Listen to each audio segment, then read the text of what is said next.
Let's begin with an important journalistic statement, and it's something I mentioned in the last segment. Some stories don't have two sides. Some stories are simply true.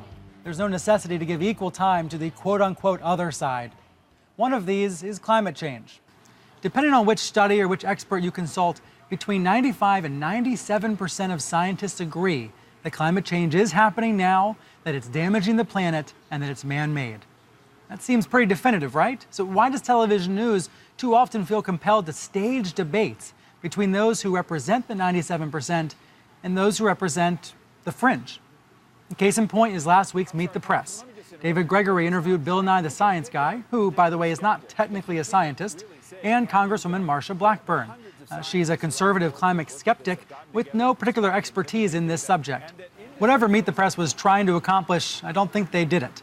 Joining me to talk about this and the issue of climate change coverage more broadly, Michio Kaku, the famed theoretical physicist. He's a CBS News contributor, the author of many books. The next one is titled The Future of the Mind, out next week. And Jack Mirkinson, a senior editor at the Huffington Post who covers the media world. He wrote a column titled Meet the Press shows us exactly how not to cover climate change. Dr. Kaku, you're the expert here. Tell us before we go any further, how definitive is the evidence? Is there any room for debate? Climate change is the 800-pound gorilla in the living room that the media dances around. But in the scientific community, it's a settled question. 95% of scientists believe that it's happening. With 100% confidence, temperatures are rising. With 90% confidence, we believe it's human activity and not natural cycles that is driving the increase in temperature on the Earth. So when you see a television segment that features a climate skeptic or a climate denier, how do you feel? Do you feel that network or that newspaper or that website, whatever it is, do you feel they're being irresponsible? Well, it's a free country. However, they should present the facts, and that is that the overwhelming majority of scientists in the world who've studied the question believe that the temperatures on the planet are rising. And if there are skeptics, let them present their computer program so that we can pick it apart. Let us understand this, because science is testable, reproducible, and falsifiable. And you don't see people who are skeptics presenting those programs, I presenting see those them models. Giving no numerical results. We present our computer programs, they're testable, falsifiable. They present, unfortunately, mainly ideology, that they're looking at a scientific question through an ideological litmus test, which I think is not responsible journalism. Before we get into Meet the Press in particular, Jack, what do you make of the amount of coverage of climate change in general? Because oftentimes I read on sites like yours and others complaints about the lack of climate change coverage in the press. Yeah, there is a lack of coverage in the press, by and large, especially on television. Media Matters, just a few weeks ago, did a big study looking at all of the broadcast news coverage of climate change.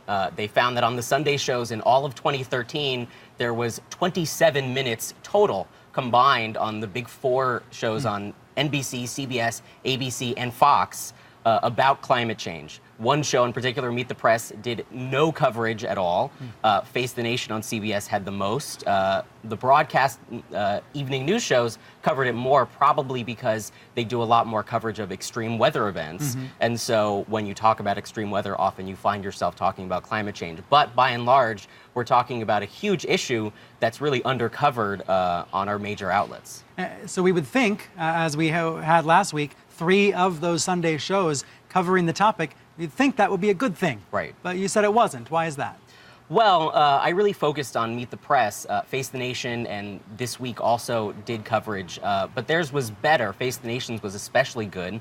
But really what those two shows did that Meet the Press didn't do was they talked to scientists. They both talked to either climate scientists or meteorologists. Meet the Press had a debate, which the other two shows really didn't in the same way, about whether climate change is happening. Even though the host, David Gregory, started out by saying that he didn't want to have a debate, he'd still brought on someone who denied that climate change was happening in the first place. Right, he said he wanted to talk about the policy. He said he Right. wanted to get beyond whether it's happening or not. But by having a skeptic on, they seem to get muddled in these issues that have been debated endlessly. Right, and you know, it makes a lot of sense that if you don't want to have a debate about the facts, you don't bring on people whose primary focus in the segment is going to be to debate the facts about whether climate change exists or not. And so it was really Why do you think disappointing shows to are see compelled to do this? Why do you think journalists in general are compelled to find this quote-unquote other side to create what a lot of people would call false balance on a topic like this? Well, I think these shows, they usually cover politics, and they're usually covering, you know, the clash between Democrats and Republicans. Or right, that's a left and formula right. that works usually pretty well. Right, you know, but once you get out of certain issues, you know, you can talk about, well, should we raise taxes or should we lower taxes? And that's a real ideological battle that you can have. But when, as you say, you're talking about something that actually doesn't have much debate around it, such as whether climate change is real, then I think these shows struggle to be so definitive about something and really break out of the paradigm that they set themselves up with a lot. Dr. Kaku, what are the risks that are involved in false balance? What happens when people hear two competing sides of something that doesn't really have two competing sides? There are real consequences for agriculture, for our cities, for the economy. I travel in Europe a lot. You mean because people come away with confusion about the issue? They don't plan for the future. In Europe, it's a settled question. Global warming, climate change is a reality, and they prepare for it. If you're in Amsterdam, the question is, how do you prepare for the dikes and the levees? If you're in Venice, what happens if Venice goes underwater? If you're in Switzerland, what's going to happen to the tourist industry? They're looking at concrete consequences. In this country, we have to worry about agriculture. Summers are getting longer, winters are getting shorter. We have to worry about droughts, potential water wars. We have to worry about potential new hurricanes like Sandy, whether or not we should brace ourselves with new levees and seawalls. This discussion is not taking place. As a consequence, we're not going to be prepared for the future. You're saying it's not taking place at all, and Jack, you're saying when it does take place, in the case of Meet the Press, they go about it all wrong. Right. You know, I think there is definitely a debate to be had about what to do about climate change. You know, and that's an important debate. Dr. Kaku, do you think there's some room at the table for skeptics? So, for example, if I was to write a story about this topic and quote 9 scientists who believe it's happening, should I be quoting at least one who is a skeptic? Or is this so settled that there's no room at all for something like that? Well, scientifically speaking, it's a settled question. But the average person out there hears the skeptics, and therefore some of their arguments have to be addressed because they're out there anyway. In the scientific community, it's pretty much settled. In the court of public opinion, it is not yet settled. So it's good to present the balance, but you have to say that with 95% of the scientific community behind this theory, it has more weight than another theory.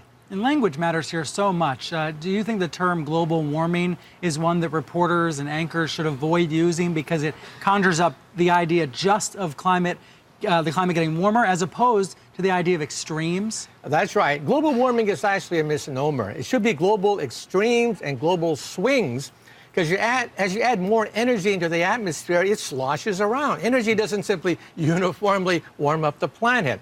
And that means droughts in one area, enormous snowstorms in another area, 100-year floods here, 100-year forest fires there. It's becoming almost monotonous. We have 100-year X every 10 years. Do you find that journalists in general, the ones that interview, the ones that talk to you, do they have enough knowledge, enough background in order to explain this to their audiences, or are they lacking some of the scientific background they should have?